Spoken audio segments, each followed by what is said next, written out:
تاكلوا كابوريوز، لسه عامله شويه كابوريوز عليا النعمه، الريحه بتاعتهم وصلت لاخر الكاس.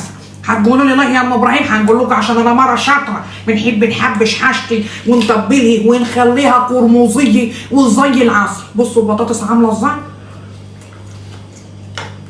وعملت حبه سلطه وقرنين فلفل مملحين.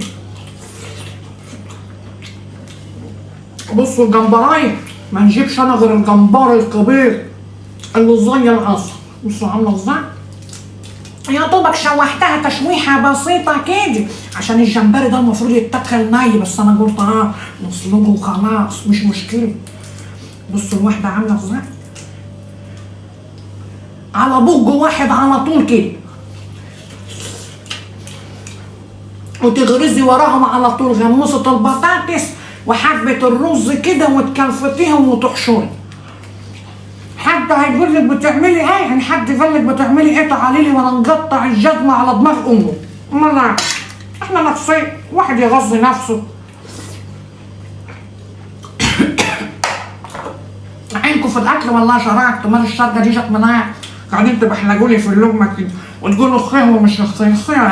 ده انتوا تتمنوا زلوط من ايدي زي ده تاكلوه والله. انتوا هتقولوا لي عليكم. خد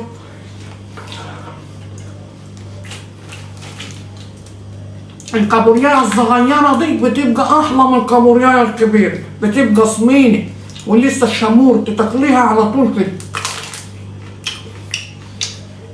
بعد ما بتبقى زي العسل. والله العظمه دي يقول لك ليه يا ام ابراهيم عشان سنانك تقوى، والله العظيم مسوسين كلهم ومحشيين.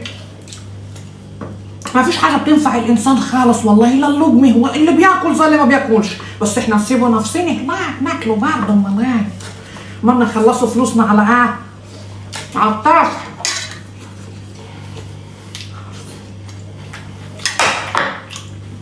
اليومين دول طالع اشاعه يقول لك الحناشه عماله تلدح في الطماطم. والله العظيم ابدا انا شفت ده النهار طماطميه ملدوعه كلتها خرومه، يعني خرمين كده مسكتها كلتها ما حصليش اي حاجه خالص، شويه امساك كده وشويه اسهال والحكايه عدت.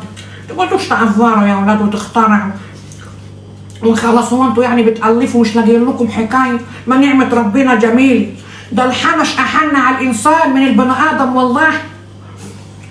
الحناشه كتر، الحناشه اللي هي البني ادمين، لكن الحناشه اللي هي الثعابين دي انت تاخد الحنش تحطه جنبك في السرير وتقعد تبص فيه والله يلف حوالين رقبتك كده ولا يعمل لك حاجه. لكن حرصوا من الحناشه اللي هي البني ادمين، تحرصوا من البني ادمين ومن الناس. يا خرابي عليهم لدعيتهم والجبر قسما بالله. ام ابراهيم فهمانه، خلي بالكم.